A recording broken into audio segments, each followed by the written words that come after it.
And because I had fibromyalgia myself for too long of a time, I'll tell you that. But you know, back when I started with my fibromyalgia experience, nobody really knew much about it. You know, this was back in the 1990s, and functional medicine had just started. You know, functional medicine was launched by Jeff Bland in 1994, and I got fibromyalgia in 1995. So nobody really knew much about it. And, you know, the science back then was still kind of transitioning from analog to digital, you know? Like, I used to have to go to medical libraries to photocopy articles. We didn't have the internet. Barely we had the internet, you know, starting in 1996. But, you know, as far as like downloading articles, I mean, that was unheard of. You know, I used to have to go to OHSU in Portland, what is that, Oregon Health Sciences University, the medical school in Oregon. I used to have to go there. I used to have to go to, obviously Bastyr University had a modest library, but I used to have to go to University of Washington and, you know, physically photocopy articles. These days, you know, most kids probably don't even know what that's like.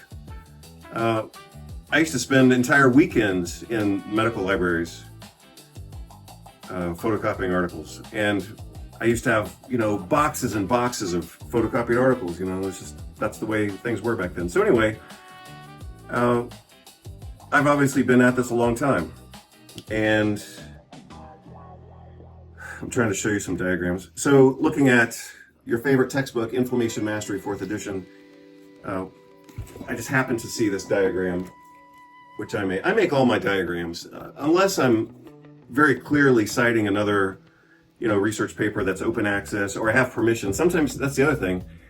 I used to have to write, you know, to the authors to get permission to use their images, and I did that, and I have done that, and I cited them. You can see that in chapter 1, actually. Let me see if I can find it real quick.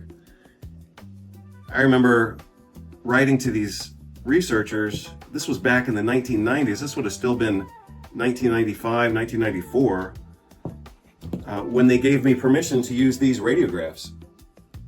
So anyway, I'm just kind of giving you some examples. And I actually received the radiographs and then had to scan them in as digital images so I could put them in the book.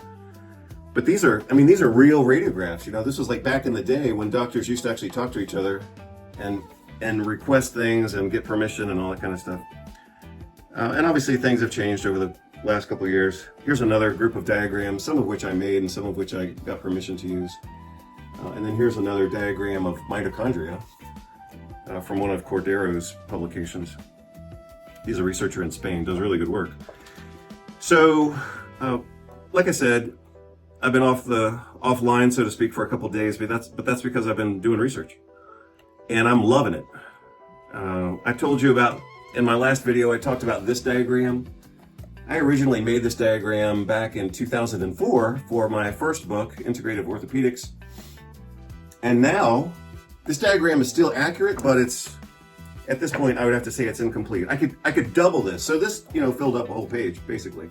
But at this point, I'm ready to like have, maybe the next version of the diagram will actually have to span 2 different pages, because I've totally blown that topic out of the water at this point. On the new work, I haven't published it yet, but I will publish it. So obviously, Inflammation Mastery does talk about fibromyalgia and talks about migraine. So if you don't know how to treat fibromyalgia and migraine, you could easily get the entire protocol in the book. I obviously have the videos online on the Substack newsletter or blog. So you have access to the protocols and the information. But I am, you know, obviously advancing the paradigm. And I'll publish this. I may even try to publish it in a big journal like one of these nature journals. So a couple of years ago, I published a letter in Nature Reviews Rheumatology, and that was pretty kick-ass. I was actually living in San Sebastian, Spain. You all know that's my favorite place in the world. It's the Basque region of northern Spain. And even though we lived there for a year, unfortunately, I didn't get to enjoy it as much as I wanted to because I was so busy working on, I was doing the dysbiosis video course, I was updating the book, and I was teaching in a doctorate program of clinical nutrition. So I was busy. And regrettably, I didn't get to really enjoy the experience of living in San Sebastian as much as I would have otherwise. So anyway, that's all just background. again, the upcoming program that I'm working on, which is going to be huge, is focused on chronic pain. Obviously, that includes migraine and fibromyalgia, and it's going to include complex regional pain syndrome because I have published on that, and I actually had, as I have mentioned before, if you've seen my other videos, I actually had complex regional pain syndrome myself. And so for that reason, I had to kick its ass, or it was going to kick my ass. So, I have come here to chew bubblegum and kick ass. And I'm all out of bubblegum. I actually had complex regional pain syndrome myself. And so for that reason, I had to kick its ass, or it was going to kick my ass. So, as a result of a really bad bicycle accident while we were still in Spain, this was actually in Catalonia, in Tarragona. Really bad bike accident, 4 different bone fractures, and I was paralyzed for about 9 months in my arm. So, as if that weren't bad enough, I had complex regional pain syndrome on top of that. And the medical approach to treating complex regional pain syndrome is just to throw a bunch of stupid drugs at it, and that's what they offered me. But the other way that a lot of specialists, orthopedic surgeons, for example, one of the ways that they manage complex regional pain syndrome is to just say, fuck it, I can't do this, and I cannot manage your case. You have to go somewhere else. You have to go to a physical therapist, or you have to do whatever. But a lot of doctors absolutely refuse to treat it because they know that they're going to fail at it. And so rather than fail at it, they just totally, and that's not unreasonable. It's unfortunate for the people who have it, but a lot of doctors, like I said, they won't even touch it. So I was kind of screwed, you know.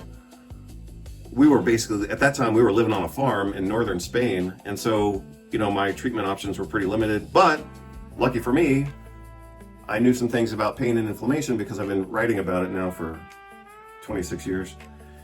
So I had to treat myself. And even though I do talk about complex regional pain syndrome in this book, I had to do everything that I had talked about in the book, and I had to do some more things. Actually, that's true, but I did have to go above and beyond, even though I would say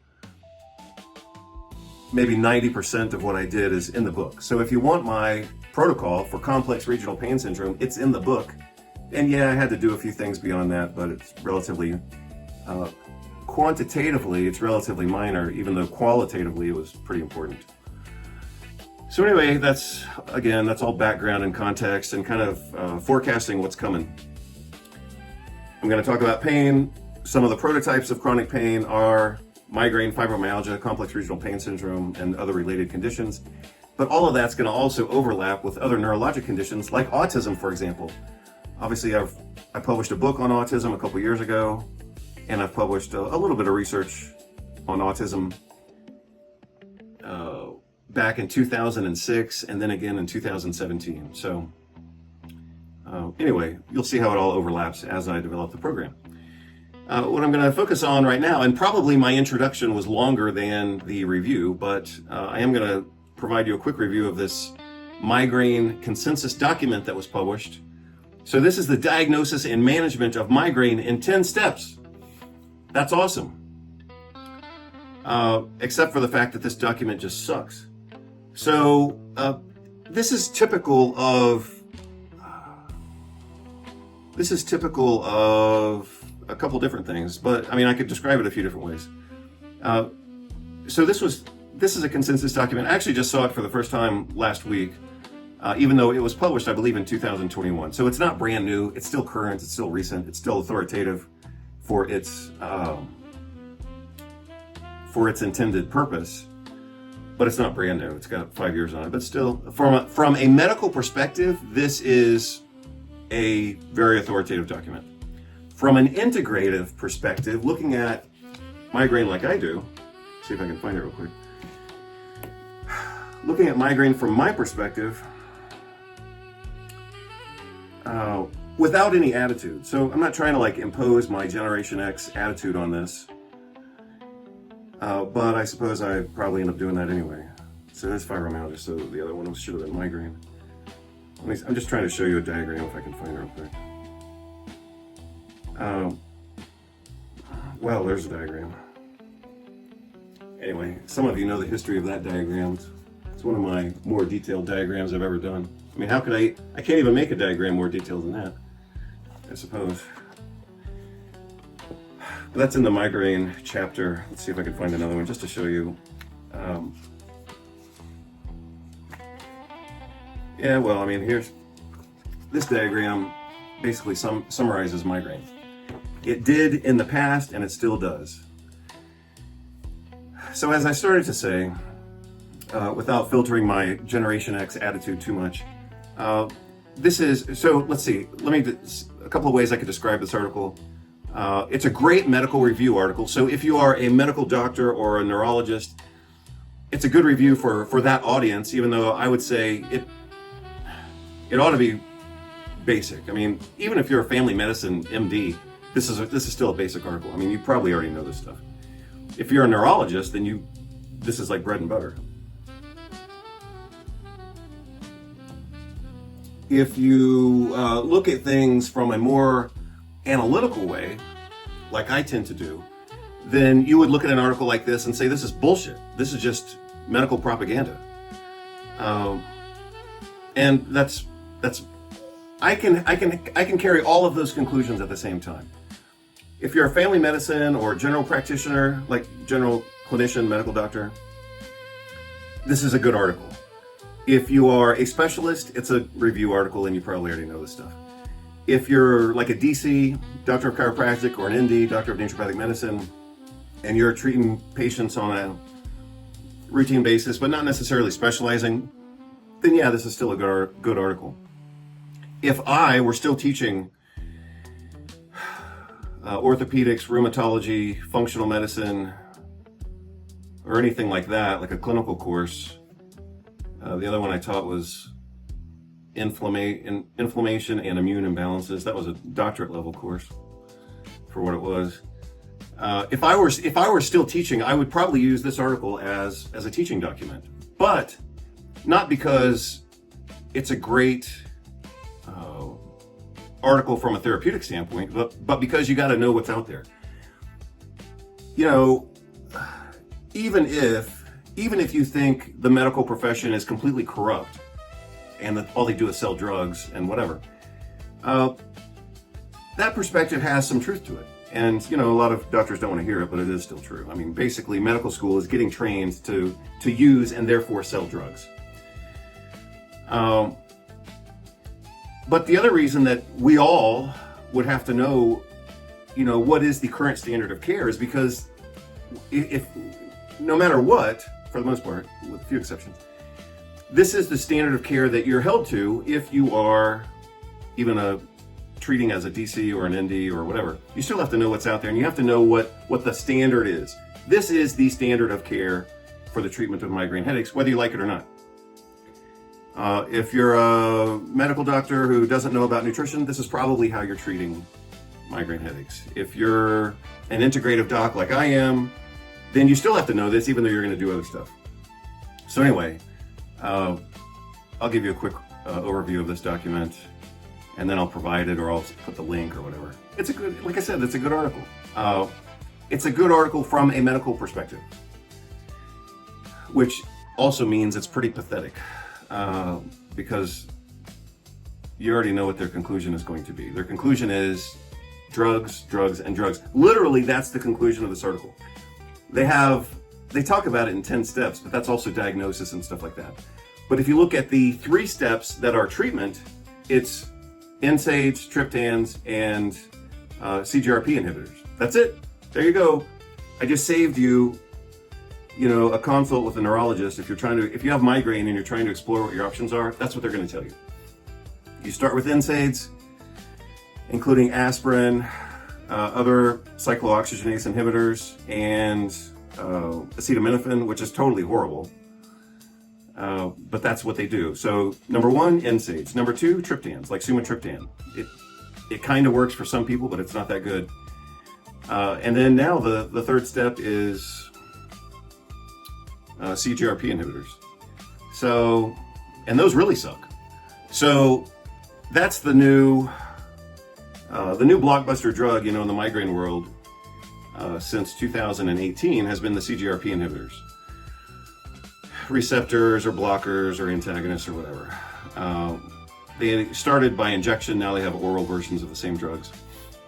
And I think those are hilarious. I think those drugs are absolutely horrible. And the reason I think they're horrible is because they don't work very well and they're very expensive. So when they first came out, what the data showed, and of course these are FDA approved, right? Which also basically means nothing. In terms of FDA, what could FDA approval possibly mean? It doesn't mean safety. It doesn't mean cost effectiveness. And it doesn't even mean effectiveness. So the CGRP drugs were brought to market in 2018, and they only benefited 1 out of 6 or 7 patients. So that's a 14% success rate, which means it's an 86% failure rate. And they cost approximately,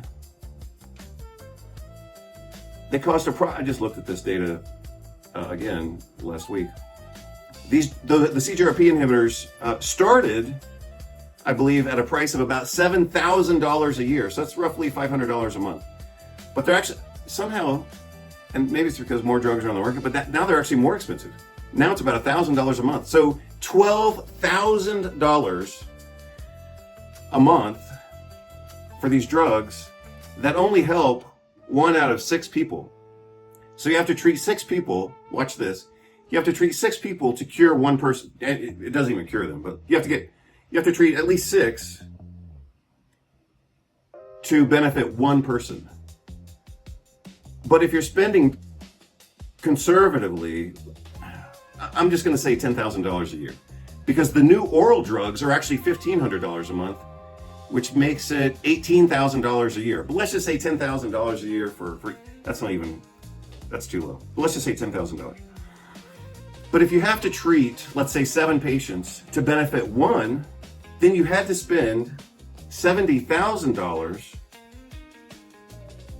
to give partial benefit to 1 patient. I mean, that's just absurd.